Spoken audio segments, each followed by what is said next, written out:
Hello everyone, it's time for me to take a look at another of the LEGO 2020 Deep Sea Exploration sets. This is the Ocean Exploration Base. This set includes 5 minifigures, 2 new for 2020 animals, and a couple little side builds. The animals are a hammerhead shark in sand blue using the pre-existing main shark body mold, but a new mold for the head with the side print there for the eye, just using the existing graphic design style that they used on previous sharks. And of course you can open up the mouth. There's nothing additional inside of that, nothing else particularly new, just the head part. And then this is a stingray, which is a new mold.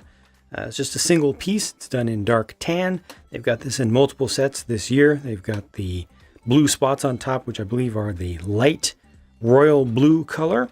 And then the eyes are done, and it's got just anti-studs on the underside and also a couple of bars on the back, or bar-shaped connection points, so you can connect a figure's hand or other clip-shaped item. The base uses a modular design that takes some of its parts from the most recent semi-realistic space exploration theme that they did for City. I'm sorry that you're not able to always see the clear canopies when they're completely against the white background. As you can see, each of these modules, these 3 that attach to a center hub, has a partial, basically bubble canopy going around it.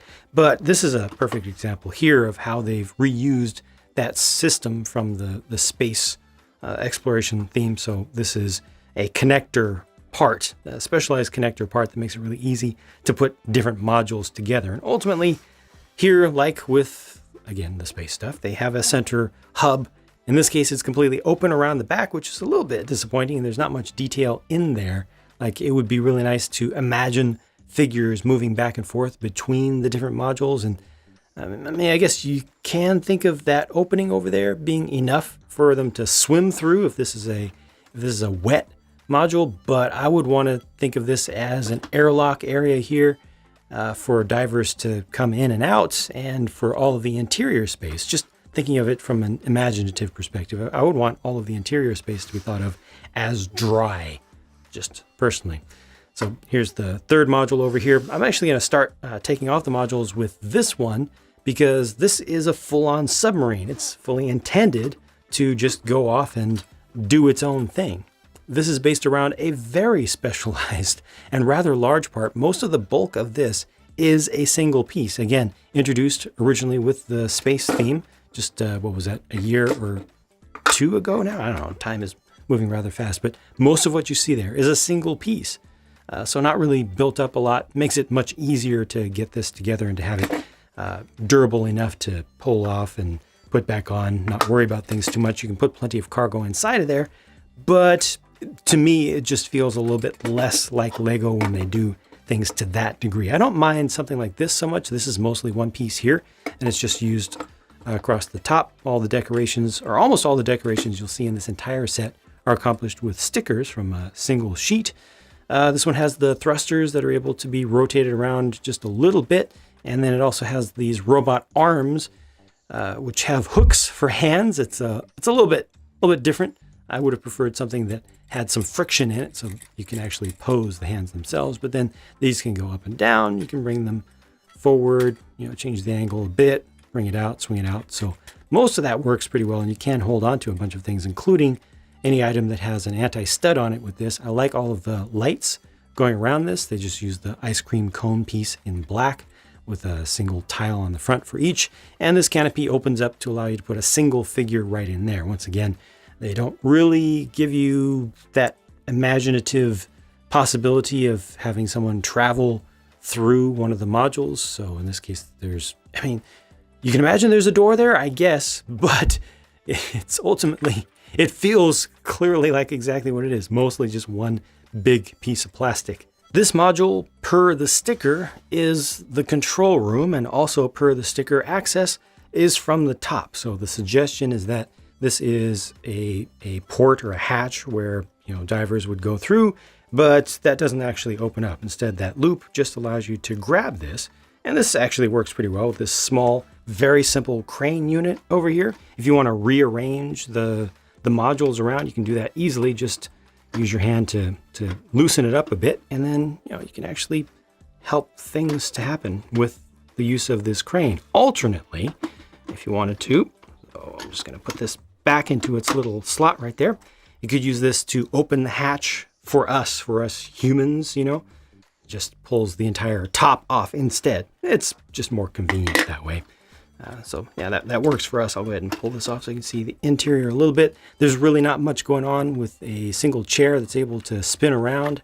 Got a couple of gauges over there that you need to keep tabs on. And because the people who work down here love underwater life so much, there is a small aquarium that just uses a single sticker on it. The syringe, I'm assuming, is if somebody gets stung by like a jellyfish or something. Speaking of which, LEGO really needs to introduce some official jellyfish now. They're overdue. Of course, it's not too difficult to customize them, but you have to order pieces from Bricklink to make it happen. So they need to actually do that because they're beautiful animals, especially for things like this. Canopy doesn't really do much. It just acts as a window for this one, and that's that. Lastly, this one is crew quarters. So how many crew can be quartered here is the question. The answer is one. There's a single bed there. And then on the other side, we've got a lamp, like a camp light, and coffee machine and coffee mug. Once again, the canopy piece over here just acts as a window. So ultimately, there's not a whole lot that you can do inside of this base, eh? With everything put back, let's just quickly take a look around the outside. So this has a bit of rock face over here using a single corner, big ugly rock piece. That's fine. Got some coral down there, and I appreciate very much the use of the pink and dark pink, or bright pink and medium pink, whatever it is.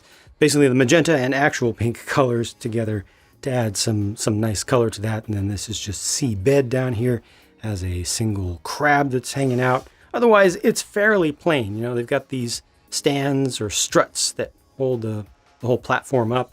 These pipes add a nice little bit of detail that just makes it a little bit more believable to me. And, you know, you can use your imagination with that. And around the back, not much to see here. Again, that being open is a little bit disappointing to me because you can't even really do much in there at all. If it had actual usable space, then I could kind of forgive that as the normal dollhouse open back kind of thing, but you don't really end up doing that much at all. And then around the back of the big ugly rock piece, that is there to be able to attach something. So you can imagine this being the inside of a cave structure, so you can actually explore that once you put something inside of it. So I like that idea, but again, it's very, very plain.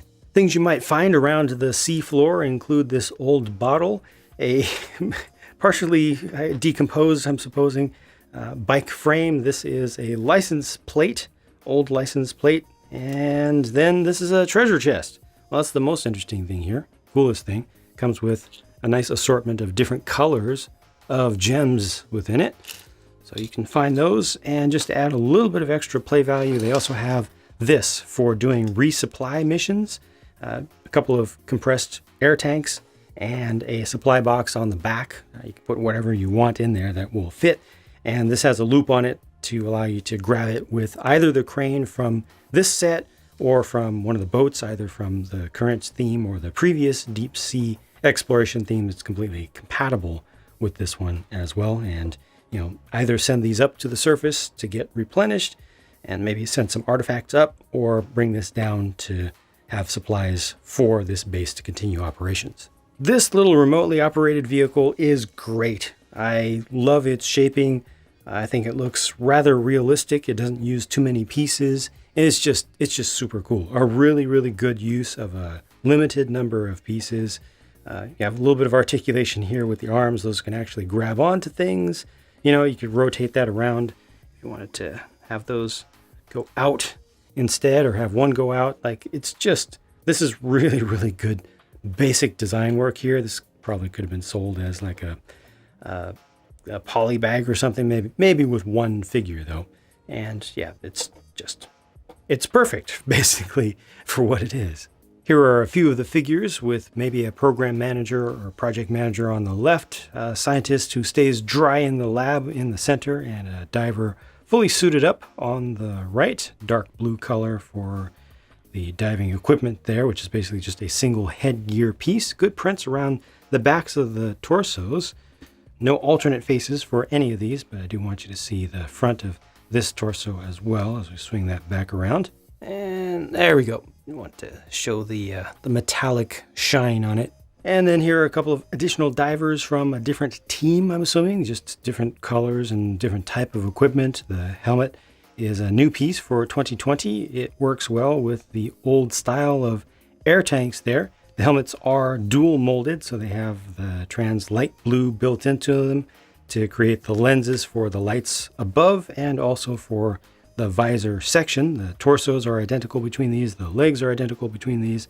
So if you don't like the heads, including slightly happy clone over there on the left, just swap in something else. I like her face. That's a nice smile. It's something a little bit different, but definitely very Lego, no alternate faces. And there's the back of the torso print, which is shared between these two. It's a little bit subtle. There we go. Just got a little bit of metallic print in there. And each of these comes with a set of dive fins as well, just the standard ones. So 4 of these pieces in total. Finally, here are the leftover spare pieces with a bunch of the gems and also a couple flower parts. And the sticker sheet to me felt largely optional. You know, the color scheme for the set is just so bright that the stickers aren't really needed. But, you know, you can at least pick and choose if you want. They are all clear backed though, so do be careful. The set retails for $80 US, 80. And don't rely on the price to part ratio for this one, especially I think when considering value, because look at how many pieces in this set are rather large, rather oversized. So for me, it absolutely comes down to my usual metric of price to volume of stuff. Just how much stuff do I get here and how much can be done with it? And how good is it for each thing? I went through an exercise myself of just figuring out like how much do I think that the figures are worth, the animals are worth, this submarine part, and then the rest of the train, stuff like that. And in my mind, I came to like 55. So I would have been expecting 60 for the price, 65. Okay. Really pushing it, you know, just thinking, come on, this is modern days and stuff is not cheap anymore. And just the general baseline has been raised continually and inflation and all that. So, okay, the most I'll give this is 70, and I don't feel good about that. I would much rather it be 60 based on the amount of stuff that you can do here. That said, it is critical always to keep in mind what a product is made for and who it's made for. And this is a 6+ set. That's for kids 1 year older than juniors sets. That explains why they use these extra large parts. And again, I didn't have a problem with these, nor the ones underneath. It was just the submarine in particular. That big piece, this big piece here for the main hull of the whole thing, just felt a little bit non-Lego-like, but it definitely allows a whole lot of value to be added to this compared to adding more to the price and building it up from smaller pieces. Again, that said, what you can do with this, okay, you can put a figure in the front, that's fine. You can put cargo in this, that's fine. You can also put a couple of figures at least in this. So that works out for me. That works out okay. What about this over here? That's the one that has the bed and the coffee machine. That's okay, right? Somebody can be sleeping, somebody else can be in there, you know, accessing the place, taking a break or whatever. That's okay. I only wish that they could get to the window more easily, which they really can't.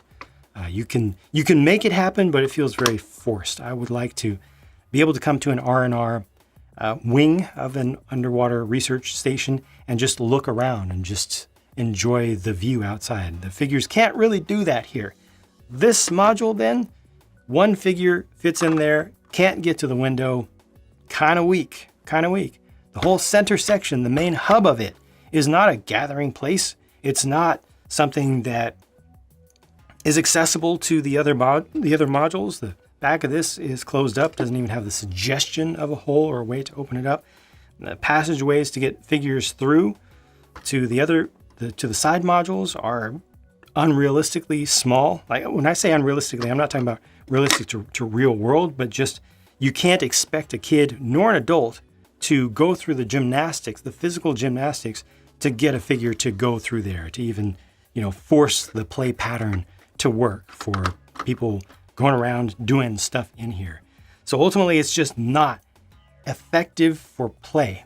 I think the whole thing looks pretty good on display. The sub coming off works. This works great. It's probably the best thing in the set other than the animals. And that's kind of unfortunate, right? That this would be something that I would consider to be so good. And I forgot to mention that this doesn't reach over to this side. Was there any way that I can kind of force that? Not really, not really. So it mostly reaches this one, and then down to the seabed. This, yes, that's good. The figures are good. A little bit of coral is good. Could have used a little bit more detail on the sea floor. Just a little bit, just some little pieces, some little 1x1s just to break things up. The use of the cave space on the back of the corner major rock piece there is good. But again, okay, you can put the treasure chest in there, I guess. You can put some junk in there. But all that could have used just a little bit more. Overall, play value here is pretty poor, in my opinion, for an $80 set. And I feel like the overall value is not that great. I don't want to see this at more than $70. Personally, I think that this could have been better. Even if it was smaller, less complex, it's missing some charm. And I've thought about that, trying to figure out like how can I explain this? I look at it and I want to like it because I'm strongly biased in favor of all this stuff. Underwater, semi-realistic, exploration, yellow submarine, Lego, minifig, the animals, all that. I like all that stuff, generally speaking.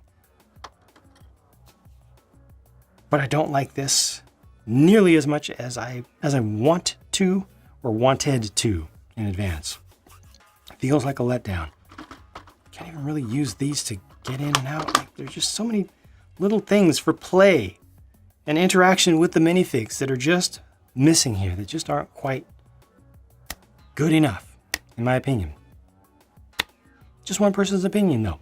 Let me know what you think in the comments, and if you want to see how this went together, if you have any questions about that, check out the speed build at least, or you can throw the pure build on, real-time one in the background. And yeah, that's that. So thanks for watching, and I'll talk to you again soon in the next video.